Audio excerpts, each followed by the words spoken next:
Magandang araw sa inyong lahat. Ito na naman po ang pinakamagaling mag-react sa buong Pilipinas at sa lahat ng mga vlogger. Ako po si Bem.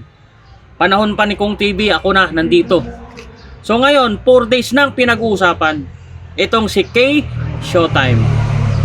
Dapat K Show na lang yung code name mo eh. Pangit eh. Pilipinas at sa lahat ng mga vlogger. Ako po si Bem. Panahon pa ni Kong TV, ako na nandito.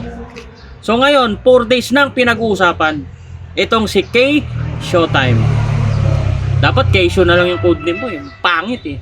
So anyway, itong si K Showtime ay merong isang kumakalat na video na binatukan ba?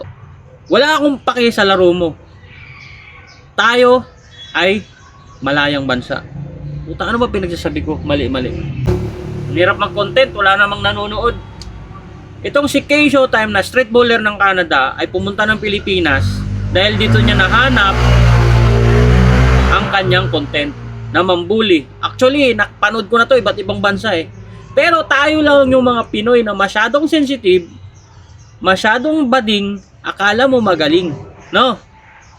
Kung papanoorin mo yung mga lumang video niya, mas malala pang ginawa niya sa ibang bansa. Pero tayo kasing mga Pilipino ay may tinatawag na kabadingan at ang lakas din natin mambuli. Tapos pag tayo naman ang binuli, pinupost natin sa social media. At syempre, ano pa mangyayari? Ang mga basher, tad-tad yan ng comment. Ang mga troll. Ito namang si Kian Baklaan, nag-post, no? Na wag daw hayaan na gawing nakakatawa ang Pilipino. Eh nakakatawa naman talaga ang Pilipino. Bakit pinapatulan nyo yung ganitong pagmumuka? Kayo na nga yung binubuli. Ha? Kayo pa yung tuwang-tuwa. Kaya lang naman napipiko ng isang tao o itong si K Showtime dahil binubuli nyo. Ganun lang yun. Alam ko naman na itong si K Showtime yun talaga yung laro niya. Trash talk at Showtime. Kaya nga Showtime eh. Ngayon kung hindi ka talagang tunay na player at tunay na nag-show sa paglalaro ng basketball, umalis ka. Ganun lang. Pucha naman, napaka-sensitive nyo naman mga Pilipino. Panahon pa ni Professor yan eh. Panahon pa ni Hot Sauce yan yung mga ganyan eh.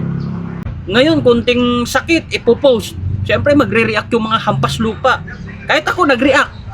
Ang sa akin lang, content ni K Showtime yan.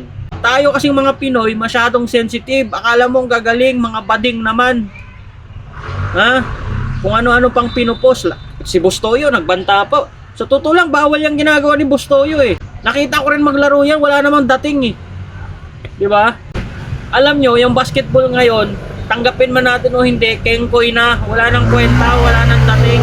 Binaboy na yung larangan ng basketball. Kung papanoorin nyo, iba't ibang content creator na ngayon ang lumalabas na mukhang tanga. Tapos dumating lang itong si K Showtime, napahiya kayo mga Pilipino, post naman kayo ng post. Di ba? Paus na tuloy ako.